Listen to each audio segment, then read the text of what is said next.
What's up, everybody? My name is Anthony Irvin. You beat yourself? Yeah, CB myself. Yeah. Okay. I'm Jim Green. Don't even need a hit of traffic light. Okay, good. Welcome to One set. What's up, everybody? How's it going? It is 5:41 in the morning on Friday, September 27th. This episode is dropping in like 3 hours. Kind of crazy. Just the way the schedule's worked out this week. Anthony had an emergency, not anything super crazy, but we couldn't meet our normal Monday night time. And then the rest of my week, I was just like, this is it. This is the time. So I am clearly flying solo for this one.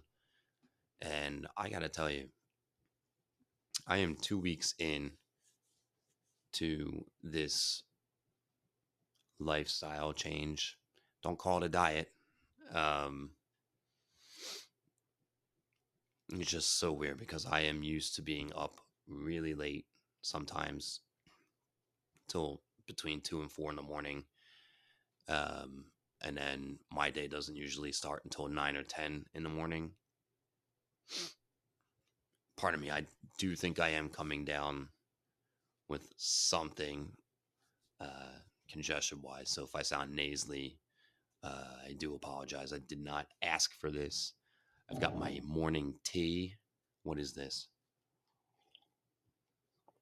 Go Birds. We're going to get to them in a minute. Yeah, I am getting to bed between 11:30 and 12:30, and I'm waking up anytime between 6 and 7 in the morning, and like going to the gym early in the morning, which was never my favorite thing. But there's a reason I'm doing that too, which I'll get to a little bit later. Just kidding. I'll get to it right now. I started door dashing for just extra cash towards the end of the summer. I didn't want to full-blown pick up another job, get involved there, and then quit after a month or two.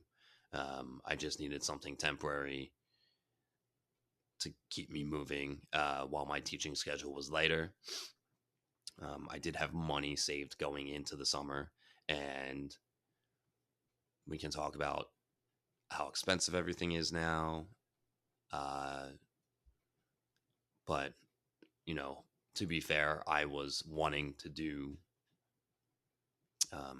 extra things that did cost more money. So my money saved specifically for my summer deficit before I went back to teaching ran out a little bit quicker.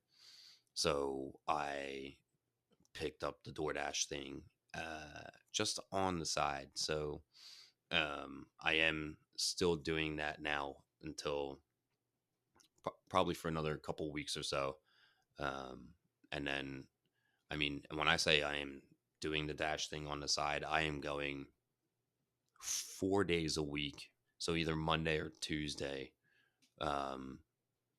I'll take off to do at-home prep things for the work week for the teaching gig, the dance teaching gig, that is.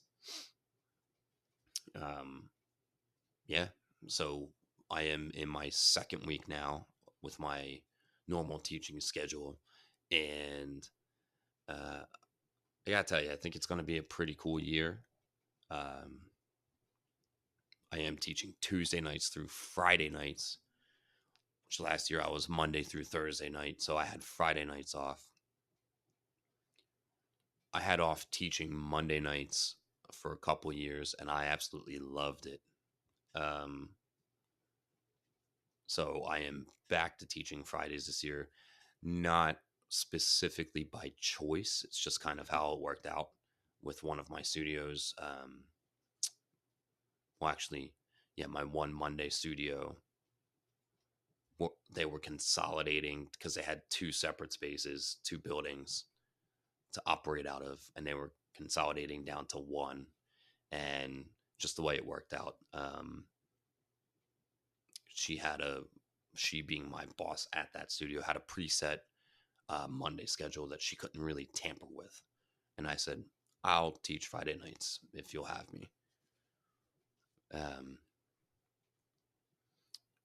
So yeah, I have my Monday nights back off, and I'm also at a point where if I need to take off for any specific reason from teaching this year, not that I'm going out of my way to take off because I don't like to take off. There isn't paid time off at the studios that I teach at least, and most studios don't do that, but there are some that are really well established that they have full-time benefits and time off benefits and all of that stuff.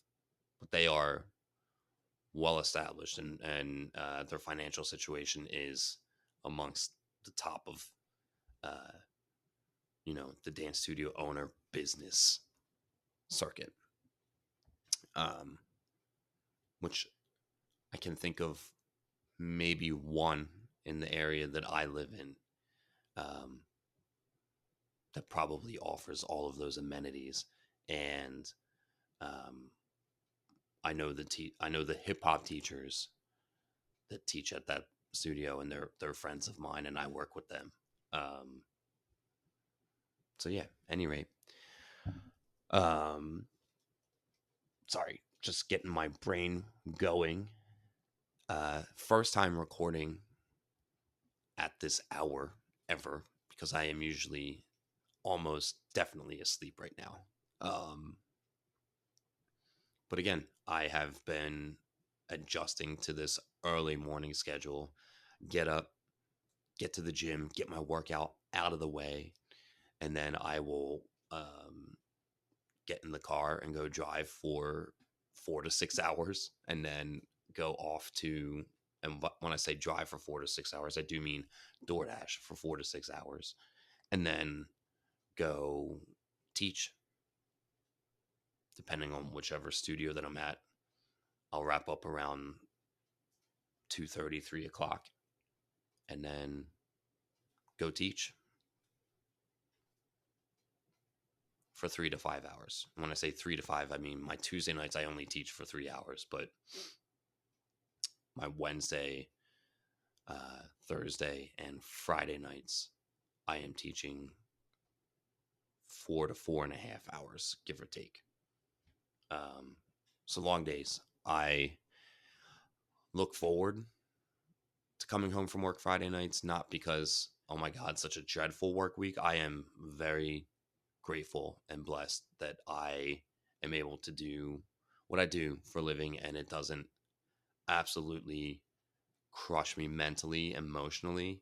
That's not to say that there aren't challenging days. There aren't challenging times, weeks, months. Recital season can definitely get overwhelming, and it's like, yeah. But I know when those times are coming, and I can prepare for that. So the better prepared that I am for those busy times of the season, the less mental angst and anxiety is presented. And I think so far, for the most part this season, I am getting ahead of the situation, because I've been doing the dance teaching thing for almost 20 years now. It's pretty wild. I did start teaching a little over 20 years ago, but I was in high school, and it wasn't like my main thing. My main thing was being a high school student and training as a dancer. So I'd say, like, actually teaching my main jam, my main thing, I think I'm 17 or 18 years in at this point. So getting there, getting close. I hope y'all can hear me. I am trying to keep it a little bit quiet because of how early it is. I do have neighbors on the other side of that wall, right over here, um, to which our first 3 months of living here, um, never any issues with any of the neighbors. I don't have neighbors on this side of the wall directly. There's like a gap between the end of this building and the next building. Um, so not going to run into problems there. So what problems have I ran into? This is fun. I didn't even tell Anthony this one yet. I got Cheyenne a blender for her birthday, for her 30th birthday, and it was kind of a joke at first, like, oh wow, you're 30, you're getting a blender. But it's something that she did say she wanted, and we have used every day, just about, in the past 2 weeks that we've had it. But I will tell you, if you have neighbors, if you live in an apartment setting and you have neighbors like on the opposite side of the wall next to you, probably shouldn't use the blender early in the morning because did not make them happy. Just gonna dial back or circle back to my work schedule and Cheyenne's work schedule. Cheyenne will be doing the work anytime between 6:45 and 8:30 in the morning. Most times she's doing between 7:30 and 7:45.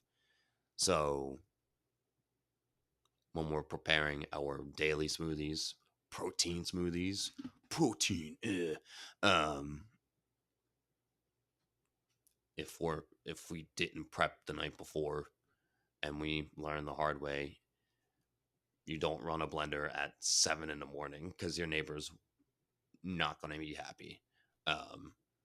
Unless if they get up and get ready for work at that same time, which clearly found out not the case with our neighbors on the other side. So, yeah, it was kind of aggravating just because we were trying to do the right thing. And by right thing, I mean just get ready for a day. Like, oh, let's, you know, not meal prep, but let's make the smoothies so that we have them for when we are ready for them for that time of the day. And the pounding on the wall thing definitely alarmed us because didn't have any issues in our first few months living here with anything like that. But we weren't running a blender at 7:30 in the morning, or whatever time it was. And I was like, "What is the noise ordinance?" And I was like, "It's fine. We just prepare our smoothies the night before now." And by we, I mean if it's Tuesday through Friday, I'm not getting home until between 9 and 10:30. So it's too late then, right? So Cheyenne makes the smoothie preps the evenings before on the nights where I teach. Yeah, enough about me. Let's talk about this right here. We'll get to these guys.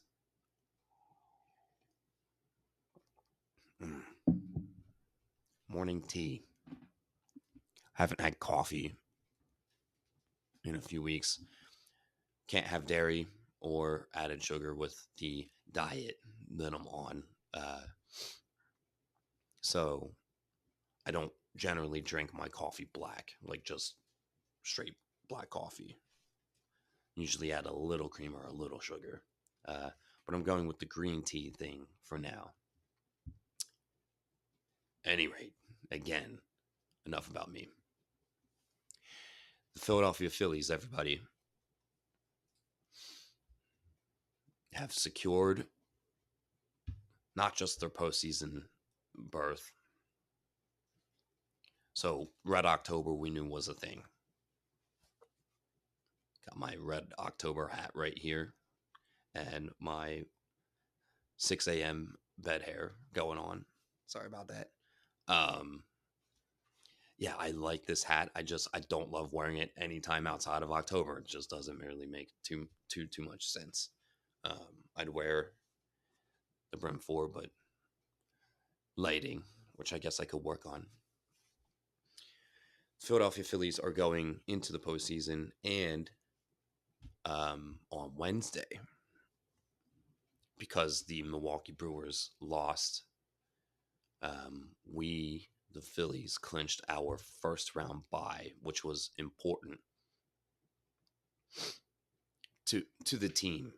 The team felt it was important to secure that first round bye to rest their guys. Rob Thompson, the Phillies manager, said his priority was keeping his guys healthy as he could keep them through the season, so that we had all of our top guys going into the postseason. And wow, the injuries this season have definitely been a thing for the Phillies. I think Bryce Harper was out for a couple weeks. Kyle Schwarber was out for a couple weeks. Austin Hayes was just out for 4 weeks, maybe 3.5. Alec Boehm was out for a few weeks there. Trey Turner was out for like a month. I think Brandon Marsh was out for 3 to 4 weeks. So Ranger Suarez, he was out for I think a month with some back issues, so he needed to rest up. Yeah, I mean, thankfully, knocking on wood, everyone is decent for right now. Still, the one guy that I'm still waiting on and hoping can make an appearance in the postseason would be Spencer Turnbull. So Spencer Turnbull was brought in back in April. Actually, the game that Cheyenne and I went to back in April, Spencer Turnbull pitched, and we both didn't know what to make of it because it was his first game with us as a Philly.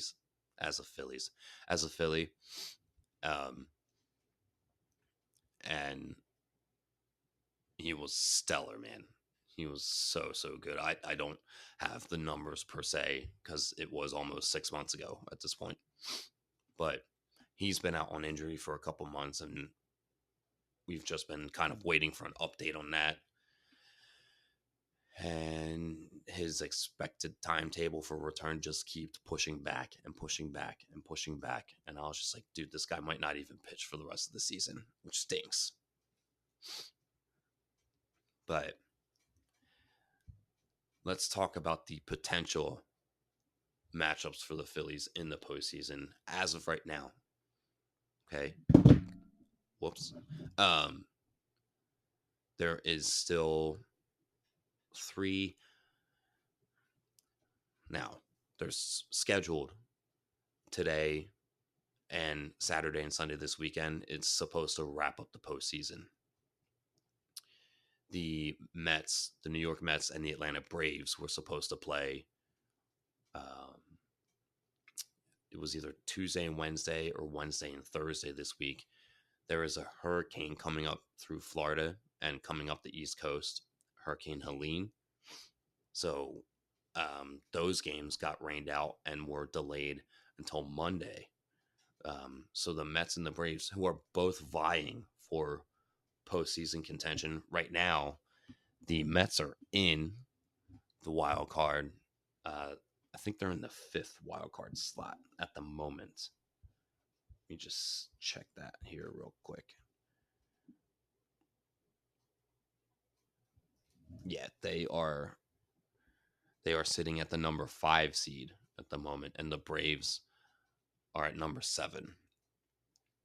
But if for whatever reason, the Braves were able to beat out the Mets, the Braves also play the Kansas City Royals this weekend. The Mets. I think the Mets play the Brewers, and the Braves play the Royals. Kansas City is the 5th seed on the American League side. and the Milwaukee Brewers are the 3rd seed on the National League side. So here's the thing. The Brewers being the 3rd seed, the LA Dodgers and the Philadelphia Phillies are locked into the top 2 seeds for the National League. Like, they both are either 1st or 2nd seed. I think the Phillies are half a game behind the Dodgers right now.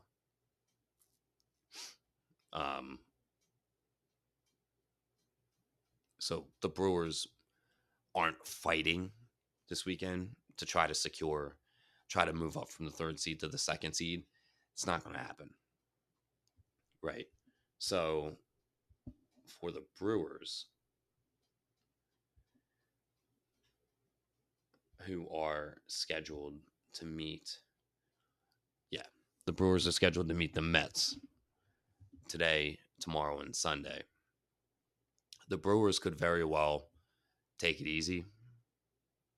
And by take it easy, I mean not play at 100%, the whole team overall, just to kind of rest up before they start their wild card round, right? So the Mets, I feel like they definitely have a higher chance of sticking with going into the postseason rather than the Braves. I don't think the Mets are going to lose significantly out of the 3 games with the Brewers. They would have to, I think, lose all 3 of those games, and the Braves would have to win all of their games with the Royals. Don't quote me on like specific number to number, because I don't I'm not a sports analyst and know it for sure, and the news that I am listening to is really mostly talking about the Phillies and everything that's contingent for them, and everything working out between the Braves and the Mets isn't really affecting us at the moment. I think that the Kansas City Royals are going to be playing hard against the Braves because they are the 5th seed, and on the American League side. Okay. Have you ever wanted to start your podcast but didn't know where to start? The One Set Bros are here to talk to you about Zencastr. Zencastr is the ultimate base podcasting solution and now the all-in-one podcasting platform, making podcasting easy. They've sure made it easy for us to be able to record our podcast and our episodes every week for you guys. Once you've set up your account, you're simply one click away from recording a high-quality podcast with studio-quality sound and up to 4K video with your guests. My personal favorite feature is their multi-layer backups, which ensure our recordings are always in the highest quality, even during unstable web connections.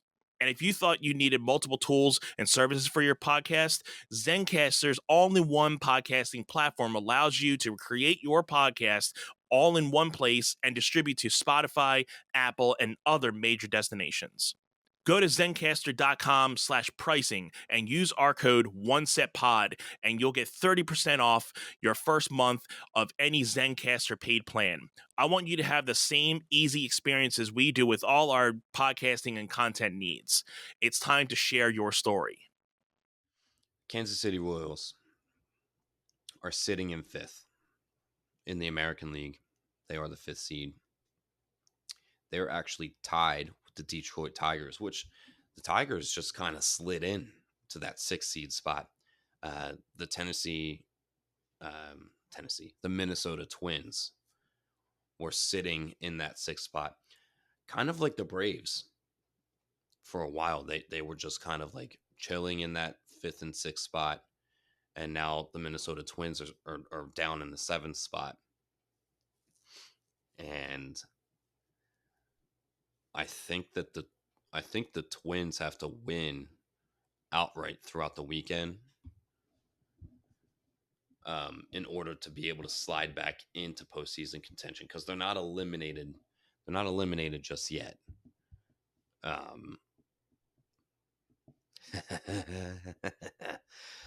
They go on to play the Orioles, the Baltimore Orioles, today, tomorrow, and Sunday. And I'm almost positive that they would have to win out that whole series. Oh, shoot. Just lost that one page. Why? There it is. Yeah, the Baltimore Orioles, they've already clinched. They already clinched the wild card spot. So the Orioles might relax for this series against the Twins. And then the Twins could just slide in, I guess. They would have to, the Twins, I think, would have to win outright. And then the Tigers are going on. The Detroit Tigers, the Detroit Tigers are playing the White Sox, the Chicago White Sox, for their last series. Chicago White Sox, the worst team in modern day baseball history. I mean, let me just see here. Oh, come on.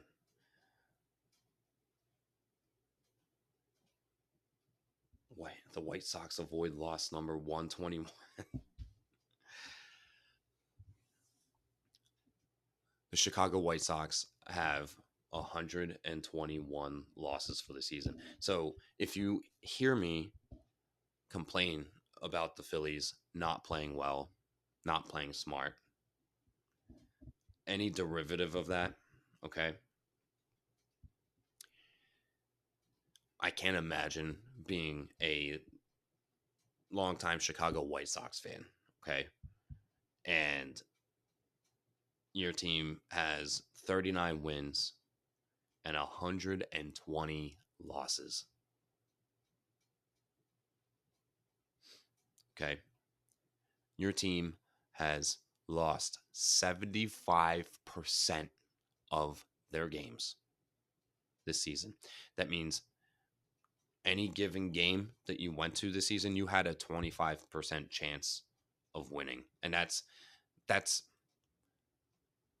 just the White Sox losing on their own merit. That's not even considering how good is the other team that they're playing. Because I'll tell you what, they are better than the White Sox because the White Sox are the absolute worst team in the league all year. So when we say, is this other team better? Yeah, no Whoopsie. question. Every other team that they played this season was better than them. Now, if you go back to April at the beginning of the season, you couldn't say that. The season had just started. It was too early. May, you could say, okay, yeah, they were off to like a pretty rough start. Once you got to after the All-Star break, end of July, once you got into August and September, if you were a team that was scheduled to play the White Sox, you were expected to win all of those games at that point because the White Sox were doing so bad in the first half of the season. Okay. Yeah, a lot of moving parts because the Kansas City Royals, the Detroit Tigers, and the Minnesota Twins, those three teams, none of them are eliminated, but none of them have clinched the postseason berth yet. So all three of them are doing a dance right now. Okay. The Kansas City Royals are playing the Braves. So that series should be interesting because the Braves are trying to slide back in from the 7th seed, right? I think the Mets. Okay. On the National League side, this is interesting. So there's 3 teams on the National League side that are doing a dance trying to settle in as well. The Mets, the Arizona Diamondbacks, and the Atlanta Braves. Okay. I got to see who the Diamondbacks are playing because I know I basically just quick searched who everybody's playing. Diamondbacks games. Okay. This makes it a little bit more interesting. The Diamondbacks are scheduled to play the San Diego Padres for their final series. The San Diego Padres are the hottest team. They've hit their like hot streak at the perfect time. Like they are red hot right now. So but Diamondbacks are a pretty good team in that they they know how to hold their own. It is the Padres at the Diamondbacks, so Arizona is hosting. Padres are already secured into their postseason spot.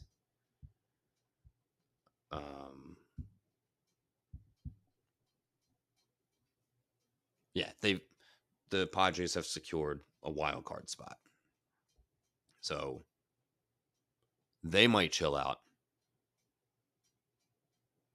and the Diamondbacks may have the upper hand if the Padres are like, okay, just keep cool for now.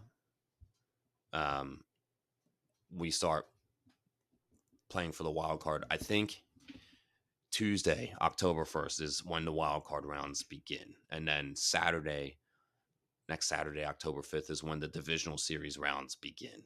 Okay. Let me get back to this postseason bracket here. Okay. Yeah, the Diamondbacks are sitting at that 6th seed spot. And they're hosting the Padres at home. Padres could go in and just wipe them out, which I would not be mad at because we Phillies fans know that we went into the conference championship last year against the Diamondbacks and we're like, we got this in the bag. We're fine. And then we lost. Didn't even make it to the World Series last year. We, the Phillies, don't want to see the Diamondbacks again. I mean, I personally don't. And that's more so just being realistic. The Phillies are where they are in the record standings because of how great that they were in the first part of the season leading up to the All-Star break. They were like unstoppable. They were the best team in baseball for most of the season, record-wise. So when I say record-wise, people could say, yeah, well, their schedule was a little bit easier early on. You could say that. If you want, you could say that. But point is, Phillies are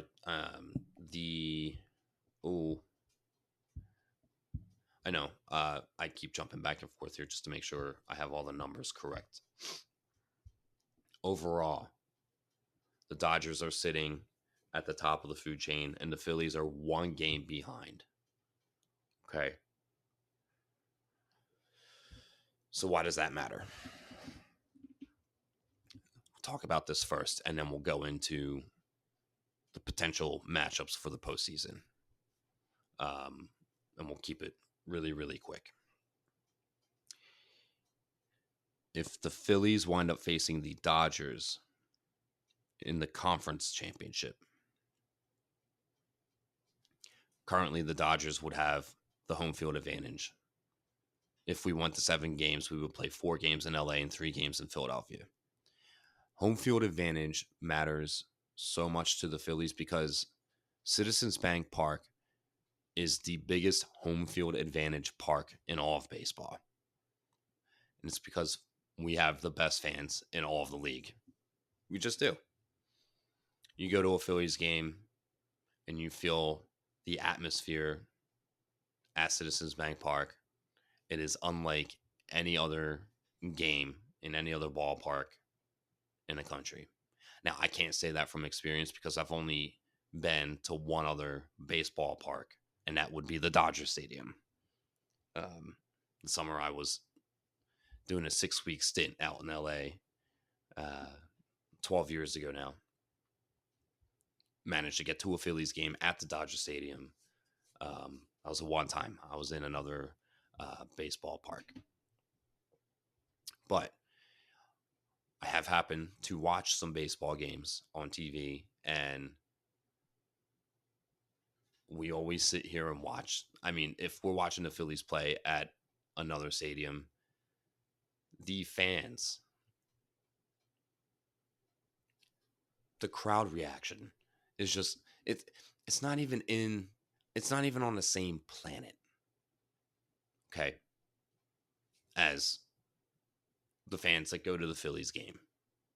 And yes, Philadelphia is widely known as having the worst fans in sports, whether it's the Eagles, Phillies, Sixers, Flyers.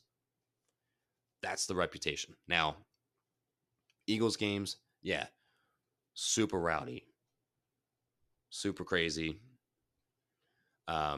Phillies games, it's rowdy and exciting, but I guess you could say it's more tamed or contained, right?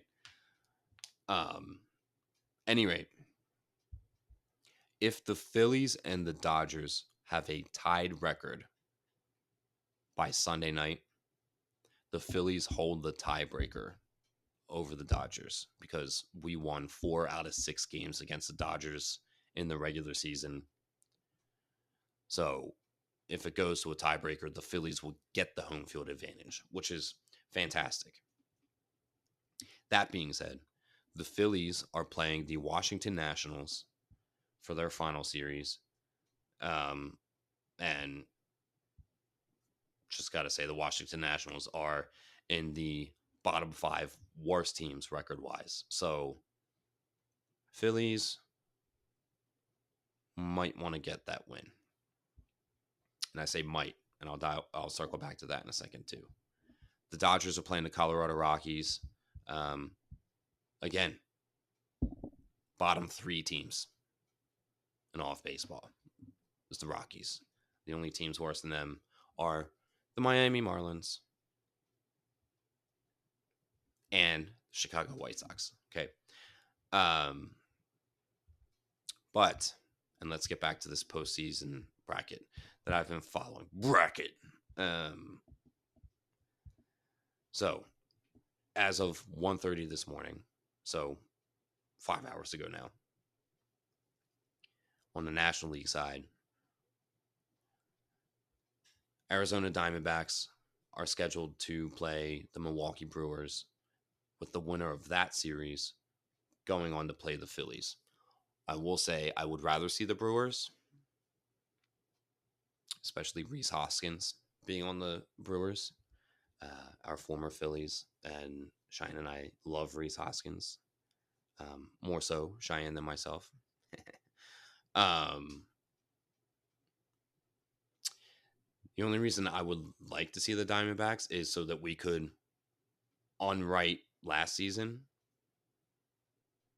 But I also wouldn't like to see them do what they did a second year in a row. That would just tear me up. Okay.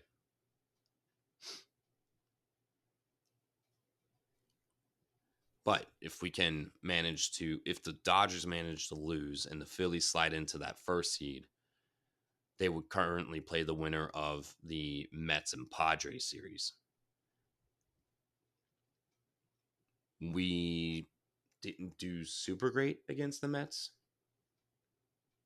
in the month of September because we played 7 games against them in September. And the Padres are red hot right now. So I kind of don't want to play them this season.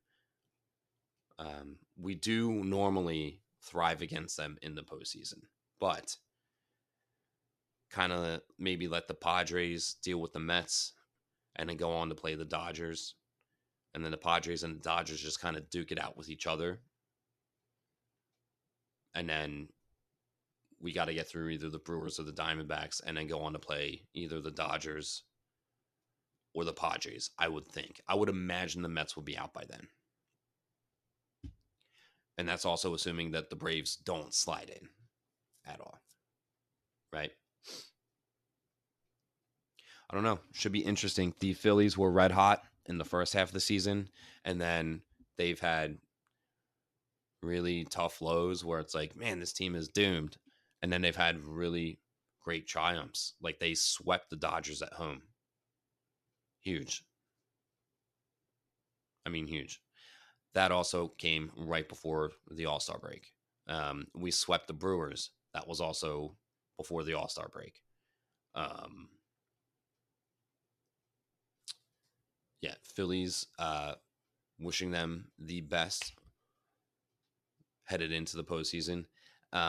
Congrats to their successes. I will say, as a dancer, and somebody that loves music so much, I don't love that they are playing Dancing on My Own. Okay, I feel like 2 seasons of that song and not getting the job done means lay it to rest. They are playing it, which means to me, 3rd time's the charm, or 3 strikes and you're out. And that's how I feel about the Phillies going into the postseason overall. Okay, this is their 3rd opportunity going into the postseason, 3rd year in a row. World Series or bust. Okay, if they don't make it to the World Series, I don't see them getting that World Series win anytime in the near future if they don't get it done this season. And that's what I would really want to say about that. I do kind of want to see a Phillies New York Yankees World Series 2009 rematch, which happened 15 years ago, and the Yankees did beat us in 2009. And I think it would be a tough fight, but I will say, as of right now, the Phillies would have home field advantage in the World Series against the Yankees. So there's that. I mean, the Yankees are 1 game behind us. That could obviously change throughout this weekend, and we'll talk about. I'll brief that a little bit more because Anthony and I will wind up recording next Friday or next week before the Phillies play again, like before they even start their divisional round. Anthony and I will have the next episode recorded and going. The Yankees play the Pirates this weekend. Pirates can be good. I think the Phillies just need to go in and sweep the Nationals to secure home field advantage over the Yankees, over everybody in the American League. If we get to the World Series, we need to have the higher regular season record. And I'm going to wrap up on that note because it is almost 6:30. I got to get to the gym, get my workout in, get that out of the way. Thank you all for tuning in. I know this was a shorter episode, and I really, really just talked about the Phillies. Eagles are currently 2-1, going on to play Tampa Bay. Anthony and I both have the Eagles losing this weekend, so Anthony and I did project them to be 2-1 after week 3, which is where they're at right now. We do have, like I just said, them losing to Tampa Bay. So we will follow up on that on the next episode. Thank you all so much for tuning into this episode. This has been One Set. Have a good one, y'all.